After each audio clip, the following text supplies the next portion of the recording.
एक बुजुर्ग आदमी स्टेशन पर गाड़ी में चाय बेचता था। गाड़ी में चाय बेचकर वो अपनी झोपड़ी में जाकर अपनी बुजुर्ग पत्नी से कहा कि दूसरी ट्रेन आने से पहले एक और केतली चाय बना दो। दोनों बहुत बुजुर्ग थे। तब बुजुर्ग आदमी बोला कि काश हमारी कोई औलाद होती तो वो हमें इस बुढ़ापे में कमा कर खिलाती। औलाद ना होने के कारण हमें इस बुढ़ापे में भी काम करना पड़ रहा है। बुजुर्ग आदमी वापस स्टेशन पर गया। तब उसने वहां प्लेटफॉर्म पर एक बुजुर्ग दंपति को सुबह से लेकर शाम तक बेंच पर बैठे देखा। तब वो चाय वाला बुजुर्ग उन दोनों के पास गया और उनसे पूछने लगा कि आपको कौन सी गाड़ी से जाना है। तब दंपति बुजुर्ग बोले कि हमें कहीं नहीं जाना है, हमें हमारे छोटे बेटे ने यहाँ एक चिट्ठी देकर भेजा है और कहा है कि हमारा बड़ा बेटा हमें लेने स्टेशन आएगा और अगर बड़ा बेटा ना पहुंचे तो इस चिट्ठी में जो पता है वहां आप पहुंच जाना। हमें तो पढ़ना लिखना आता नहीं है, आप हमें बस ये चिट्ठी पढ़कर ये बता दो कि यह पता कहाँ का है। तब चाय वाले ने जब वो चिट्ठी पढ़ी तो वो वहीं जमीन पर गिर पड़ा।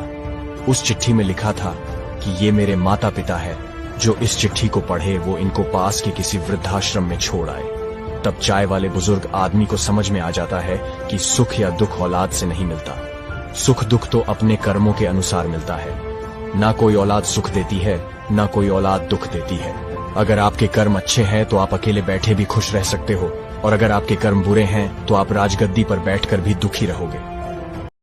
एक बुढ़िया सर पर गठड़ी उठाए जा रही थी। एक खूबसूरत नौजवान आता है और कहता है कि अम्मा ये गठड़ी उठाए किधर जा रही हैं? लाइए मुझे दीजिए, मैं उठाता हूँ। और वो नौजवान गठड़ी उठाकर बुढ़िया के साथ चलने लगा। नौजवान ने पूछा कि अम्मा कहाँ जा रही हैं? बुढ़िया कहती है कि बेटा सुना है कि शहर में एक जादूगर आया है जिसका नाम मोहम्मद है, जो उससे मिलता है या बात करता है वह उसी का हो जाता है। मैं उसी के डर से ये शहर छोड़कर जा रही हूँ। मंजिल पर पहुँचाकर उस नौजवान ने बुढ़िया का सामान सर से उतारा और उससे इजाजत चाही। बुढ़िया ने बहुत दुआएं दी और बोली कि चेहरे से तो किसी आला खानदान के मालूम होते हो और बहुत नेक बेटे हो, तुमने मेरी मदद की है। मेरी एक नसीहत मानो, तुम भी उस जादूगर से बचकर रहना। बुढ़िया बोली, अरे हाँ, मैं तो तुम्हारा नाम पूछना ही भूल गई बेटा, क्या नाम है तुम्हारा? वो जवान मुस्कुराकर कहता है कि अम्मा जान मेरा ही नाम मोहम्मद है। बुढ़िया रोने लगी और कहने लगी कि ऐ अल्लाह के नबी, मुझे भी कलमा पढ़ा दीजिए। सुभान अल्लाह।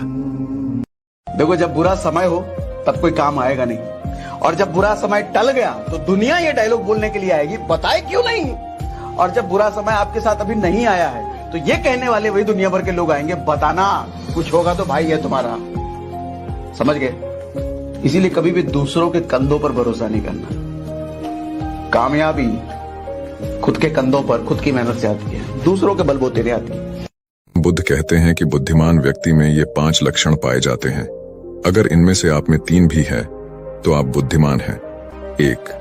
बुद्धिमान लोग अकेले रहना पसंद करते हैं। वे बेवजह दूसरों के साथ रहना पसंद नहीं करते हैं और ये बहुत ही कम दोस्त बनाते हैं, लेकिन जो भी इनके दोस्त होते हैं उनका ये जीवन भर साथ देते हैं। ये लोग अंदर से काफी दयालु होते हैं। 2. बुद्धिमान लोग कम बातें करते हैं।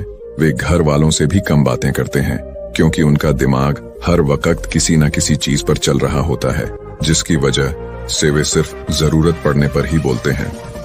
3. बुद्धिमान लोग नए दोस्त बनाने या किसी भी काम को सोच समझकर करते हैं।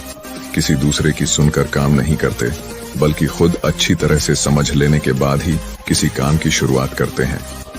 4. बुद्धिमान व्यक्ति खुद से अधिक बातें करते हैं और बहुत अधिक सोचते हैं। पानी में गिरने से किसी की जान नहीं जाती, जान तभी जाती है जब तैरना नहीं आता। अर्थात परिस्थितियां कभी समस्या नहीं बनती, समस्या तभी बनती हैं जब हमें परिस्थितियों से। रावण जब मृत्यु सैया पर था तब उसने श्री राम से बहुत ही अच्छी बात कही थी, मैं तुमसे हर मामले में बड़ा हूं, उम्र में, बल में, बुद्धि में। मेरा कुटुंब भी तुमसे बड़ा है। मेरी लंका सोने की है। धन दौलत में मेरा राज्य भी तुमसे बड़ा है। इन सब के बाद मैं हार गया, जानते हो क्यों? क्योंकि तुम्हारा भाई तुम्हारे साथ था और मेरा भाई मेरे सोच समझकर अपना इसलिए अंदरूनी एकता बनाए रखो, क्योंकि किसी भी पेड़ का कटने का किस्सा ना होता अगर कुल्हाड़ी के पीछे का भाग लकड़ी का हिस्सा ना होता। गौतम बुद्ध का कहना था कि मैं कभी नहीं देखता कि क्या किया जा चुका है, मैं हमेशा यह देखता हूं कि अभी और क्या किया जाना बाकी है। आप चाहे जितना भी शांति को तलाश लें, लेकिन असली शांति आपको अपने ही अंदर मिल सकती है। क्रोध को शांति से जीतो, बुराई को अच्छाई से जीतो और झूठ बोलने वालों को सच बोलकर जीतो। ये छोटी सी कहानी आपको बहुत कुछ सिखाएगी। एक गाय घास चरने के लिए एक जंगल में चली गई। उसने देखा कि एक बाघ उसकी तरफ दबे पांव बढ़ रहा है। वह डर के मारे भागने लगी। वह बाघ भी उसके पीछे दौड़ने लगा। दौड़ते हुए गाय एक तालाब के अंदर घुस गई। वह बाघ भी उसका पीछा करते हुए तालाब के अंदर घुस गया। तालाब में पानी कम था और वह कीचड़ से भरा हुआ था। गाय उस कीचड़ के अंदर धीरे धीरे ढंसने लगी। बाघ उसके पास होते हुए भी उसे पकड़ नहीं सका। वह भी धीरे धीरे कीचड़ के अंदर ढंसने लगा। गाय ने उस बाघ से पूछा, क्या तुम्हारा कोई गुरु या मालिक है? बाघ ने गुर्राते हुए कहा, मैं तो जंगल का राजा हूँ, मेरा कोई मालिक नहीं। गाय ने कहा, यहाँ तुम्हारे राजा होने का क्या फायदा? बाघ ने कहा, तुम्हारी हालत भी तो मेरे जैसी ही है। गाय ने मुस्कुराते हुए कहा, बिल्कुल नहीं, मेरा मालिक जब शाम को घर आएगा और मुझे वहाँ पर नहीं पाएगा तो वह ढूंढते हुए यहाँ जरूर आएगा और मुझे इस कीचड़ से निकालकर अपने घर ले जाएगा। थोड़ी ही देर में सच में ही एक आदमी वहाँ पर आया और गाय को कीचड़ से निकालकर अपने घर ले गया। जाते समय गाय और उसका मालिक दोनों एक दूसरे की तरफ कृतज्ञता पूर्वक देख रहे थे। वे चाहते हुए भी उस बाघ को कीचड़ से नहीं निकाल सकते थे क्योंकि उनकी जान के लिए वह खतरा था। गाय समर्पित हृदय का प्रतीक है, बाघ अहंकारी मन है और मालिक सद्गुरु का प्रतीक है। एक स्टडी में पता चला है, यदि कोई आपके बारे में कुछ उल्टा और गलत बोल रहा है और आप उस वक्त भी चुप हैं और मन में खुद से कह रहे हैं कि क्या फर्क पड़ता है, बोलने दो, मुझे पता है मैं कैसा हूं, तो ये दर्शाता है आप में आत्मसम्मान और सेल्फ कॉन्फिडेंस हाई है।